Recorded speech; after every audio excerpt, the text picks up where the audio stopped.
नमस्ते बच्चों, कैसे हो सब? सब टनाटन। ये छंद पढ़ रहे थे अपन, और छंद में अपने 2 वीडियो कंप्लीट हो गए थे। ये आज तीसरा वीडियो है। इसमें आज छंद परिचय पूरा हो जाएगा। इसके बाद जो भी वीडियो आएंगे उनमें अपन छंदों को पढ़ते जाएंगे लाइन से, कौन कौन से छंद हैं। इसमें देखना है अपने को लघु और गुरु के चिन्ह लगाने के नियम, तथा गण कितने होते हैं, उनके नाम क्या हैं, उनके चिन्ह क्या है, ये चीज़ें देखनी है। सबसे पहले तो ये समझ लेते हैं कि जब भी अपन छंद की पहचान करते हैं तो सबसे पहले उस पर मात्राएं लगाते हैं। जैसे ये मान लो मैंने लिखा समूह, तो इसमें अपने को मात्राएं देखनी है कि कितनी मात्राएं हैं। और अगर लघु वर्ण होता है तो अपने को आई जैसा चिन्ह लगाना है, और गुरु वर्ण होता है तो अपने को एस जैसा चिन्ह लगाना है। इस लघु की 1 मात्रा होती है और गुरु की 2 मात्रा होती है। इनके अभी सब नियम लिखाऊंगा मैं कि ये कहाँ कहाँ पर लगते हैं। तो जैसे इसमें अपने को गण बनाना है तो स इस पर लघु लगेगा। मुंह में म में बड़े ऊ की मात्रा है, मतलब दीर्घ स्वर है, इसमें गुरु लगेगा, और ह में लघु लगेगा। इस तरह से ये 3 मात्राएं लगी। अब कुल मिला के इसमें वर्ण तो कितने हैं? 3, लेकिन मात्राएं कितनी हैं? 4। क्यों? क्योंकि लघु की 1 मात्रा होती है और गुरु की 2 मात्रा होती है। तो इसमें 1 और 1 2, 2 और 2 4, इस तरह से इसमें 4 मात्राएं हैं। इनके नियम लिख लेते हैं, और नियम लिखने के बाद फिर आपको समझ में आ जाएगा कि लघु कहाँ पर लगता है और गुरु कहाँ पर लगता है। डाल लीजिए ऊपर टॉपिक, लघु गुरु के चिन्ह लगाने के नियम। क्या क्या नियम है देखिए, इसमें क्या क्या बताया गया है। ये सूत्र लिख लो। स अनुस्वारो विसर्गान्तो दीर्घयुक्त परश्चये व पादान्ते त्वसो ग्वक्रो गेयो अन्य मात्रिको ऋजु। सबसे पहला देखते हैं अपन स अनुस्वारो। इसका मतलब क्या है? स अनुस्वारों का मतलब है अनुस्वार युक्त वर्ण। अपने को केवल गुरु गुरु के नियम पढ़ने के, गुरु गुरु कहाँ लगते हैं, उनके अलावा बाकी जो भी बचेंगे सब पर लघु लगेगा। तो अनुस्वार युक्त वर्ण, जैसे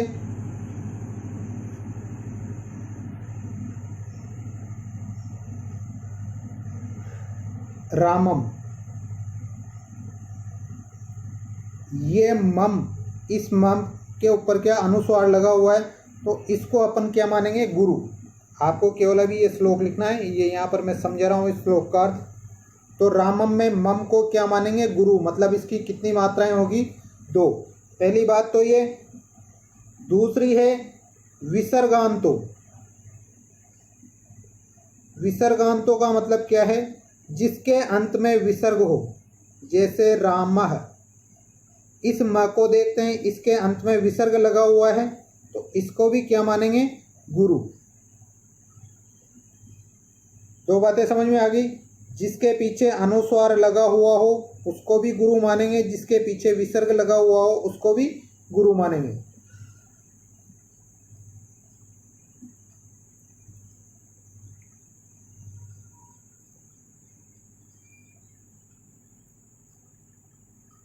इसके बाद दीर्घायुक्त। दीर्घायुक्त का मतलब क्या है?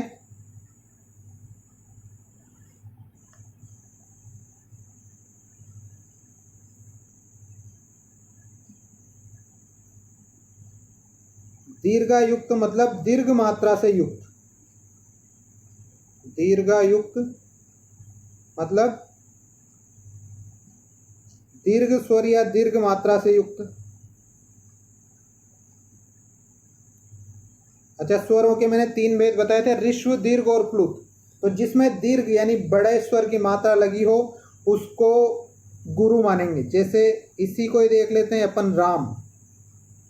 इसमें इस र में कौन से स्वर की मात्रा लगी हुई है? आ। और आ क्या है, एक दीर्घ स्वर। इस वजह से इस रा को भी क्या मानेंगे, गुरु। अपने को केवल गुरु गुरु ही समझना है अभी। इसके बाद युक्त परश्च। युक्त परश्च का मतलब होता है जिसके बाद में संयुक्त वर्ण हो।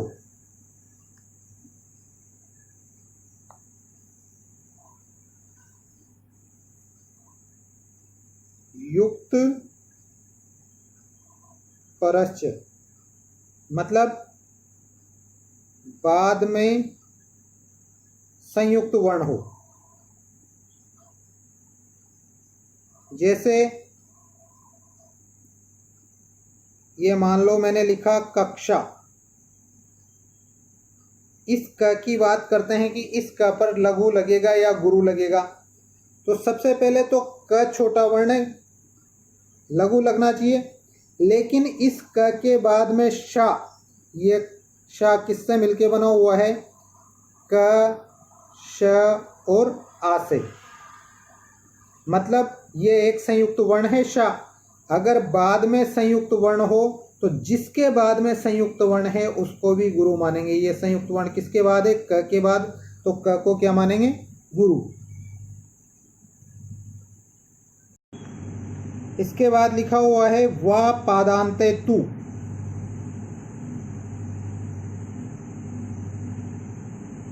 वा पादांते तू का मतलब यदि पाद या चरण के अंत में, जैसे चरण पूरा हो गया और इसके अंत में लघु आ रहा है, लघु वर्ण आ रहा है, लेकिन जो इसका सूत्र है या जो इसका लक्षण है कि वह कहता है कि अंत में इसके गुरु होता है, परंतु वहाँ पर लघु आ रहा है, तो अपन इस लघु को भी आवश्यकता अनुसार क्या मान सकते हैं, गुरु मान सकते हैं।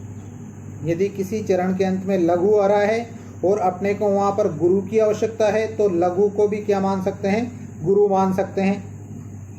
ठीक है, ये गुरु के नियम हो गया। असो, तू असो ग वक्रो, ये ग वक्रो, वक्रो का मतलब, ग का मतलब गुरु और वक्रो का मतलब ये एस या वक्र लाइन। तो इन पर हमें वक्र लाइन लगानी चाहिए, मतलब इनको क्या मानना चाहिए, गुरु मानना चाहिए। गेयो यानी मानना चाहिए। अन्य मात्रिको, अब इनके अलावा जितने भी अन्य मात्रिक आते हैं जिनमें ऋष्व मात्रा लगी हुई है, जिनमें ऋष्व स्वर की मात्रा लगी हुई है, उन सबको क्या मानेंगे, लघु। रिजु का मतलब होता है ये रिजु लाइन, सीधी लाइन। रिजु का मतलब सीधी लाइन, तो सीधी लाइन किसकी होती है, लघु की। इनके अलावा जितने भी अन्य आते हैं उन सबको हम लघु मानेंगे। एक बात और इनके अलावा है, जो ये लिख लिया होगा आपने, कि ऋष्व स्वर या ऋष्व स्वर की मात्रा से युक्त,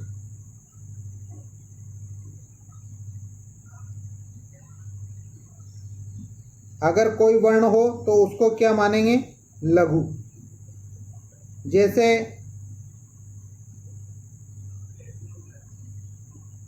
क,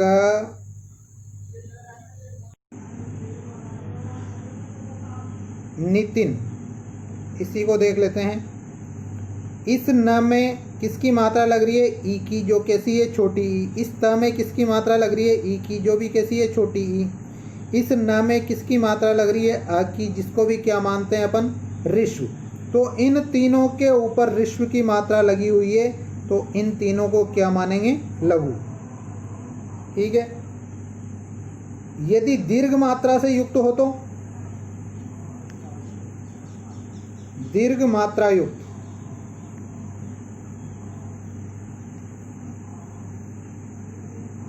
को क्या मानेंगे, गुरु। जिसके ऊपर दीर्घ मात्रा लगी हुई हो या जो स्वयं दीर्घ वर्ण हो उसको क्या मानेंगे, गुरु। जैसे ये देख लो, आजाद, ये आ क्या है, दीर्घ वर्ण है, इसको क्या मानेंगे, गुरु। इस ज पर आ की मात्रा लगी हुई है, मतलब दीर्घ वर्ण की मात्रा लगी हुई है, तो इसको भी क्या मानेंगे? गुरु। और द को क्या मानेंगे? लघु, क्योंकि इसमें अ की मात्रा मिली हुई है। ठीक है, ये बात आ गई होगी समझ में कि लघु किसको मानेंगे और गुरु किसको मानेंगे। कुल मिला के आपको ये देखना है कि जिसके ऊपर दीर्घ मात्रा नहीं है उन सबको अपन लघु मानेंगे, लेकिन उनको लघु तो मान लिया, इसके बाद अपने को ये देखना है यदि उसके पीछे विसर्ग आ गया, यदि उसके ऊपर अनुस्वार आ गया, या फिर उसके बाद कोई संयुक्त वर्ण आ गया, तब इस लघु को क्या मानेंगे? गुरु मानेंगे। ठीक है, लघु गुरु के चिन्ह लगाने के ये 6 नियम लिखिए। आपको प्रत्येक नियम के ऊपर एक लाइन खाली छोड़नी है ताकि अपन इसके ऊपर चिन्ह भी लगा सकें। सबसे पहले ये डाल लीजिए, वर्णों पर लघु गुरु मात्रा लगाने के नियम निम्न है। पहला नियम है, ऋस्व स्वर युक्त वर्ण लघु माना जाता है। अभी बताया था मैंने ऋस्व स्वर से युक्त, जैसे नितिन, इसको मैंने बता दिया। वपुषा, यहाँ पर देख लो, वपुषा, ये व में अ की मात्रा है, मतलब छोटा स्वर है, तो इसको लघु मानेंगे। पू में छोटे उ की मात्रा है, तो इसको भी लघु मानेंगे। शा में आ की मात्रा है जो दीर्घ है, तो इसको क्या मानेंगे? गुरु। नितिन के ऊपर आपको चिन्ह लगाने हैं, लघु लघु लघु, ये नितिन के ऊपर लगाने हैं। और लघु लघु गुरु किसके ऊपर लगाने? वपुषा के ऊपर। हरित के ऊपर देखो, ह में अ की मात्रा है मतलब लघु लगेगा, र में छोटे ई की मात्रा है मतलब लघु लगेगा, त में अ की मात्रा है मतलब लघु लगेगा। ठीक है, आप थोड़ा स्पेस करके रखना, मेरे पास जगह कम थी इस वजह से कम लिखा है।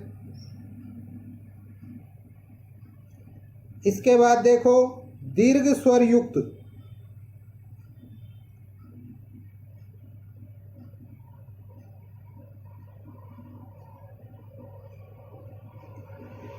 दूसरा है दीर्घ स्वर युक्त, मतलब जिसमें बड़े स्वर की मात्रा हो। अच्छा, दीर्घ स्वरों में ये ध्यान रखना कि ए और ऐ दोनों दीर्घ हैं, ओ और औ दोनों दीर्घ है, वर्ण विचारों में पढ़ा रखा है। तो ये मत समझ लेना है इसमें छोटे ए की मात्रा है तो लघु लगा दे। छोटे ए की मात्रा है तब भी गुरु लगेगा, और छोटे ओ की मात्रा है तब भी गुरु लगेगा।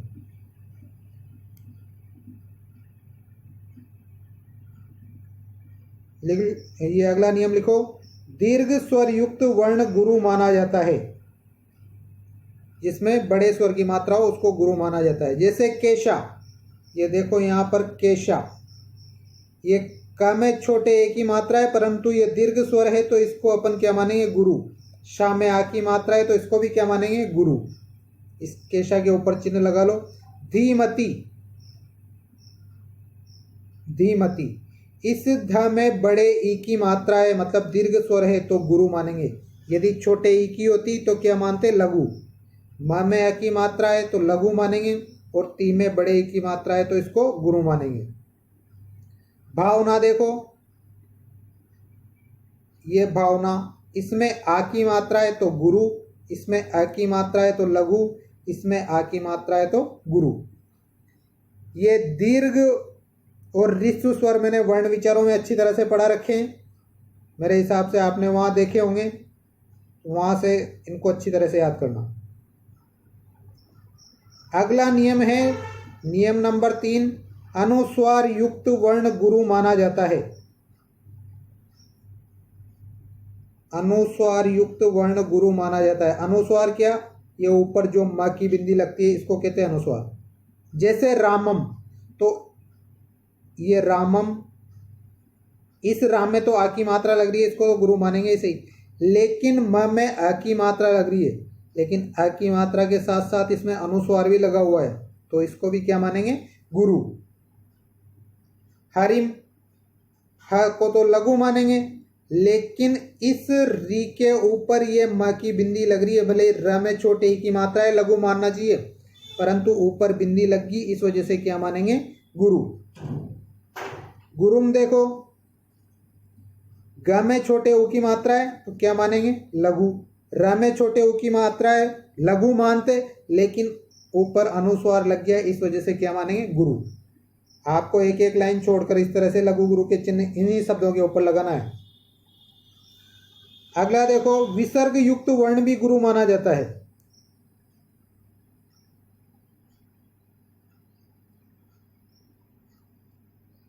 विसर्ग युक्त वर्ण गुरु माना जाता है, जैसे हरि। इस ह में तो लघु लगेगा, र में छोटी ई की मात्रा है, लघु लगना चाहिए, लेकिन पीछे विसर्ग आ गया तो क्या लगेगा? गुरु।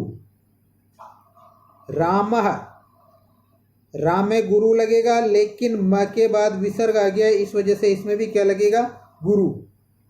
वपुः, व में लघु लगेगा, पु में भी लघु ही लगता, लेकिन इसके बाद विसर्ग आ गया, इस वजह से इसमें क्या लगेगा? गुरु। अगला है संयुक्त वर्ण।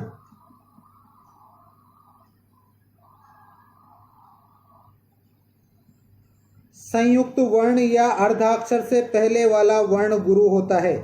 जैसे संयुक्त वर्ण मैंने उसमें वर्ण विचार में बता रखे हैं, श है, त्र है, द्र है, कुछ भी आ जाए जिसमें दो वर्ण मिले हुए हो, तो उससे पहले वाला जो वर्ण है उसको गुरु मानेंगे।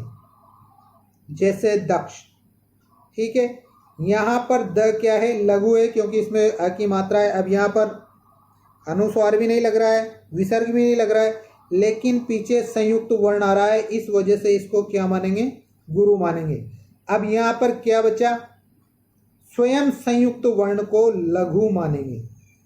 अगर उसमें कोई मात्रा लगी हुई है तब तो मान लेंगे गुरु, लेकिन अगर कोई मात्रा नहीं लगी हुई है और वैसे वो लघु के लक्षणों को प्रदर्शित करता है, तो उस संयुक्त वर्ण को लघु ही मानेंगे, लेकिन उससे पहले वाले वर्ण को क्या मानेंगे? गुरु मानेंगे। जैसे यज्ञ, ये लघु है, लेकिन पीछे गे संयुक्त वर्ण है, इस वजह से इसको गुरु मानेंगे, और गे में अ की मात्रा लगी हुई है, इस वजह से इसको लघु मानेंगे।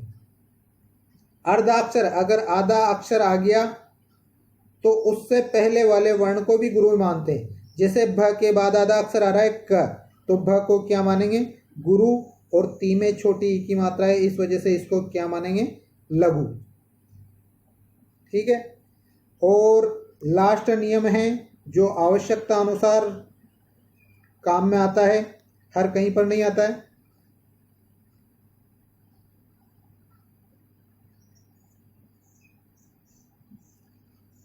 प्रत्येक पाद या चरण के अंत में आने वाले लघु वर्ण को गुरु माना जा सकता है। कब माना जा सकता है? आवश्यकता अनुसार। किंतु गुरु को लघु नहीं माना जा सकता। अगर बाद में गुरु आ गया तो उसको अपन आवश्यकता अनुसार लघु नहीं मानेंगे। वो फिर छंद लिखने वाले की गलती है कि उसने वहां पर गुरु क्यों लिखा। ठीक है, यही है कि अगर बाद में लघु आ गया तो लघु को गुरु माना जा सकता है आवश्यकता अनुसार, लेकिन गुरु को लघु नहीं माना जा सकता। और ये कब होता है? आवश्यकता अनुसार, जहाँ पर हमें जरूरत होती है। इसको आगे पढ़ेंगे कि आवश्यकता अनुसार कैसे मानते हैं जब अपन छंद पढ़ेंगे। तो ये लघु और गुरु के नियम हो गए। आगे लिखिए गण विधायक सूत्र।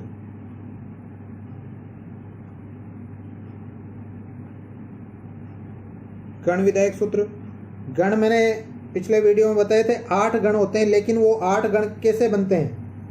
देखिए, 3 वर्णों का एक समूह गण कहलाता है, और 3 वर्णों के एक समूह से अपन केवल 8 ही कंडीशन बना सकते हैं। ये लघु और गुरु के चिन्ह लगाकर केवल 8 से ज़्यादा नहीं बना सकते। वो आप घर पे करके देख लेना, देखें 8 से ज़्यादा बनाने की कोशिश करना, अगर बन जाए तो। गण विधायक सूत्र है ये माता रा ज भा न सल गम। ये माता राजभान सलगम। इससे गण कैसे बनाएंगे? मैंने बताया था कि 3 वर्णों के समूह को गण कहते हैं। तो इसमें से अपन लाइन से 3-3 वर्ण लेते जाएंगे। जैसे ये के साथ अपने को 3 वर्ण लेने हैं। ये माता, तो जो पहला वर्ण आ रहा है वो तो गण का नाम होगा, ये गण। ठीक है। अब इसके साथ क्या क्या आ रहा है? माता, तो ये माता, पहले ये गण विधायक सूत्र लिख लो। ये माता राजभान सलगम, केवल आपको 2 गण बना के बता रहा हूँ, इसके बाद पूरी एक तालिका बनाऊंगा और उस तालिका में आप समझ जाना। ये गण क्या बनेगा, ये माता। अब देखिए ये पे क्या लगेगा, लघु, माँ पे क्या लगेगा, गुरु, और ता पे क्या लगेगा, गुरु। मतलब यगण के चिन्ह क्या होते हैं, लघु गुरु गुरु। यगण का चिन्ह क्या है, लघु गुरु गुरु। अब दूसरा गण बनाना है अपने को, तो दूसरा अक्षर ले लो। दूसरा अक्षर क्या है, माँ। अब माँ से कौन सा गण बनेगा, मगण। माँ से क्या बनेगा, मगण। और यहां से अपने को 3 अक्षर लेने हैं, मातारा। मातारा अभी आपको समझना है, लिखना नहीं है। अब मातारा पे चिन्ह लगाओ, माँ पे गुरु, ता पे गुरु और रा पे गुरु। तो मगण का चिन्ह क्या हो गया, गुरु गुरु गुरु। तीसरा बनाना है अपने को, तो तीसरा कहां से लेंगे, ता से। कौन सा बनेगा, तगण।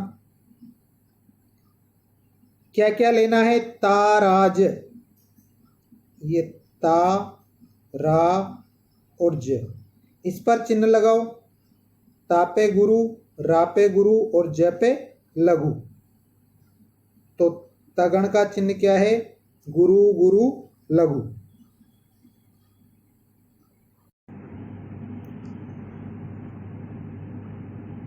तगण बना दिया। अब देखते हैं राजभा, मतलब रा से क्या बनेगा, रगण। और कौन कौन से वर्ण आ रहे हैं इसमें, 3 वर्ण, राजभा। यहाँ से स्टार्ट करने हैं और 3 हो जाए वहाँ तक ले चलना है। इस पर क्या लगेगा, गुरु, ज पे लघु और भा पे गुरु। तो रगण का चिन्ह क्या है, गुरु लघु गुरु।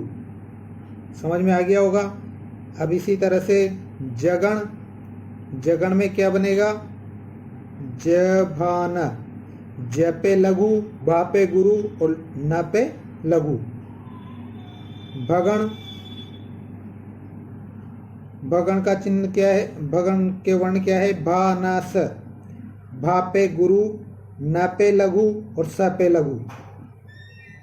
भगण के बाद नगण, नसल आ रहा है, और नगण में क्या आ रहा है, नसल।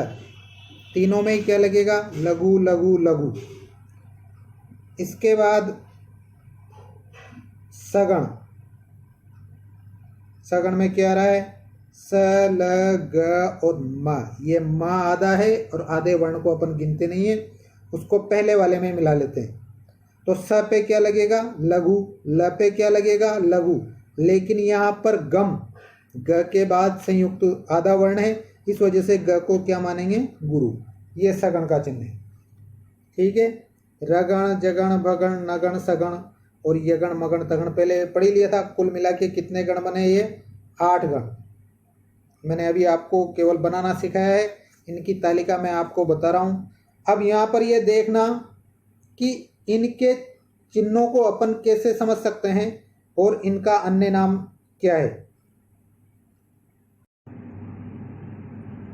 देखिए ये 8 गण हैं, यगण, मगण, तगण, रगण, जगण, भगण, नगण और सगण। इन 8 गणों को इनके चिन्हों के आधार पर क्या नाम दे सकते हैं। इसमें देखिए जो पहला वर्ण है वो कैसा है, लघु। तो पहले को या प्रथम को कहते हैं आदि, तो इसको क्या कह सकते हैं अपन, आदि लघु। जिसके आदि या प्रारंभ का वर्ण लघु है, केवल प्रारंभ का ही, और बाकी से मतलब नहीं है। यहाँ पर अपन जगण में भी देखो, इसका भी प्रारंभ का वर्ण लघु है, लेकिन यहाँ पर दूसरी कंडीशन क्या आ गई है कि इसके अंत का भी लघु है। आदि लघु का मतलब जो अपन ने कह दिया वो फाइनल है कि केवल लघु कौन सा होगा, आदि वाला ही होगा, उसको क्या कहेंगे, यगण। मगण, इसमें सभी वर्ण गुरु है, तो इसको क्या कह सकते हैं अपन, सर्वगुरु। जिसमें सभी वर्ण गुरु है ऐसा कौन सा है, मगण। तगण, इसको क्या कह सकते हैं, यूनिक नेम देना है, पीछे पीछे का लघु है, तो इसको अंते लघु, जिसके केवल अंत में लघु वर्ण आ रहा है, ऐसा कौन सा है, तगण। रगण केवल बीच में आ रहा है तो इसको कह सकते हैं मध्य लघु। अब आप ये नहीं कह सकते कि इसको आदि गुरु भी तो कह सकते हैं। अगर आदि गुरु कहेंगे अपन तो ये पीछे वाला छूट गया ना, गुरु पीछे वाला भी तो गुरु है। जगण इसको क्या कहेंगे? मध्य गुरु। जगण को क्या कहेंगे? मध्य गुरु। भगण को क्या कहेंगे? प्रारंभ में आ रहा है गुरु तो आदि गुरु।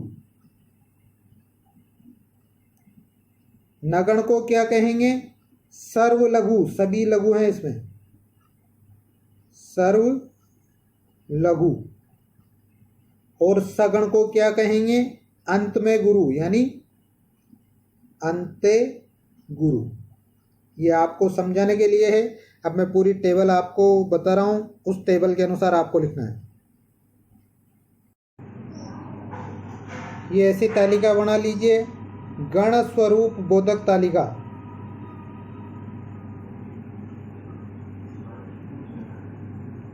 गण स्वरूप बोधक तालिका। और इसमें आपको ये कॉलम बनाने हैं। सबसे पहले क्रम संख्या, फिर गण, फिर गण चिन्ह, उसका स्वरूप, उदाहरण, देवता क्या है उस गण के और उस गण का फल क्या है। सबसे पहला है अपना यगण, और यगण का चिन्ह अभी बताया था मैंने। ये स्वरूप क्या है? आदि लघु। उदाहरण रमेशः, देवता जल और फल वृद्धि। दूसरा है मगण। मगण का ये चिन्ह है सर्वगुरु। उदाहरण राकेश, देवता पृथ्वी और फल लक्ष्मी प्राप्ति। तीसरा है तगण।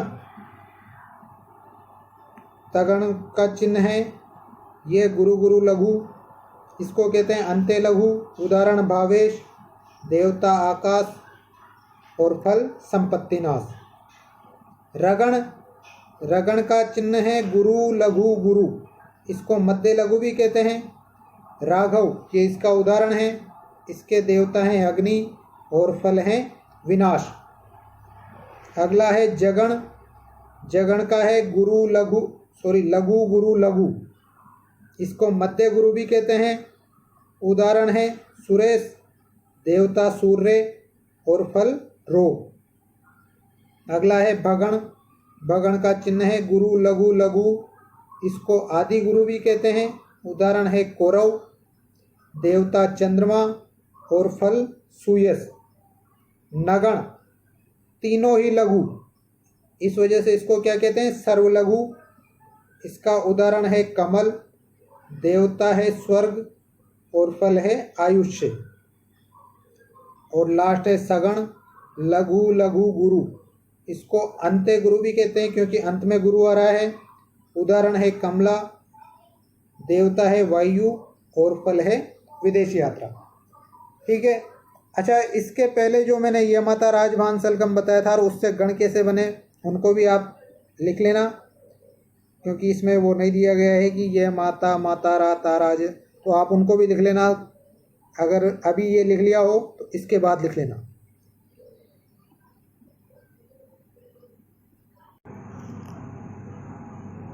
आगे लास्ट पॉइंट लिख लीजिए, यति संकेत। देखिए छंद का जहाँ भी उदाहरण आता है तो उसमें जैसे उसको ये बताना होता है कि 7 और 8 वर्णों के बाद यति होती है, तो वो 7 और 8 का नाम नहीं लेता, बल्कि इनके लिए कुछ संकेत निर्धारित करता है, जो संकेत मैं यहाँ पर लिखा रहा हूँ। जैसे अगर उसको एक वर्ण के बारे में बताना होगा तो चंद्रमा या पृथ्वी का कहीं पर उस लक्षण में नाम आएगा या फिर इनका कोई पर्यायवाची आएगा। 2 वर्णों के लिए बाहु पक्ष नेत्र, 2 भुजाएं होती है, 2 पक्ष होते हैं, 2 नेत्र होते हैं। यदि 3 वर्णों के लिए बताना है तो 3 गुण होते हैं, 3 ही राम, 3 ही ताप, 3 ही काल और 3 प्रकार की अग्नि होती है। यदि 4 वर्णों के बारे में उसे बताना है तो 4 वेद होते हैं, 4 वर्ण होते हैं, 4 फल होते हैं, 4 अवस्था होती है, 4 युग होते हैं, 4 आश्रम होते हैं, 4 धाम होते हैं। तो इस तरह से इनमें से वो कोई सा भी शब्द दे देगा। जैसे वेद दे दिया तो इसका मतलब है कि चौथे वर्ण के बाद यदि होगी। ये अभी 4 वर्ण तक लिखे हैं, अपने को 12 वर्ण तक लिखना है। देखिए उसी टेबल को आगे बढ़ाते जाना है। यदि 5 वर्णों के बारे में बताना है तो या तो शर या बाण या इंद्रिय भूत या तत्व। पंच तत्व नहीं होते, पंचभूत होते हैं, पंच इंद्रियाँ होती है। कामदेव के 5 शर या बाण होते हैं। अगर 6 के बारे में तो 6 शास्त्र, षड शास्त्र, 4 वेद षड शास्त्र में बात मिली है 2 ही। तो शास्त्र कितने? 6 ही राग होते हैं, 6 ही रस होते हैं, 6 ऋतु होती है। षड ऋतु नहीं कहते, षड रस भी होता है। 7 सूर्य के 7 अश्व होते हैं, 7 मुनि होते हैं, सप्तऋषि मंडल, 7 ही स्वर्ग होते हैं और 7 ही लोक होते हैं। 8 वसु होते हैं, 8 ही सिद्धियाँ होती है। जैसे कहीं कहीं पर आता है 8 सिद्धियाँ 9 निधियाँ, तो 8 सिद्धियाँ होती है और 8 ही याम यानी पहर होते हैं। 9 प्रकार की भक्ति, 9 भक्ति, 9 प्रकार की निधि, 9 ही अंक होते हैं 1 से लेकर 9 तक, 9 ग्रह होते हैं और 9 द्रव्य होते हैं। 10 दिशाएं होती है, केवल उत्तर दक्षिण पूर्व पश्चिम ही नहीं, इनके अलावा 4 इनके बीच में आती है, 1 ऊपर की और 1 नीचे की, इस तरह से 10 दिशाएं होती है। और विष्णु के 10 अवतार हैं। 11 शिव या रुद्र 11 होते हैं। और 12 के लिए क्या बताएगा वो? 12 प्रकार के रवि होते हैं, 12 प्रकार के शशि होते हैं और 12 ही मास या महीने होते हैं। तो इस तरह के यदि शब्द बीच में आ जाए लक्षण में, तो हमें क्या समझना है कि इतने वर्णों के बाद यति होती है। जैसे जैसे छंदों के लक्षण आगे पढ़ेंगे आपको सब कुछ समझ में आता जाएगा। अभी अच्छे से नोट्स कंप्लीट कर लो, जब आप इन सबको दोबारा देखोगे सब कुछ धीरे धीरे क्लियर होता जाएगा। विशेषकर से 11वीं वाले, वो डर मत जाना कि पता नहीं क्या क्या पढ़ा रहे हैं। 12वीं वाले तो अभ्यस्त हैं इस चीज़ के, कंपटीशन वाले भी अभ्यस्त हैं, लेकिन 11वीं वाले ध्यान रखना। ठीक है, धन्यवाद।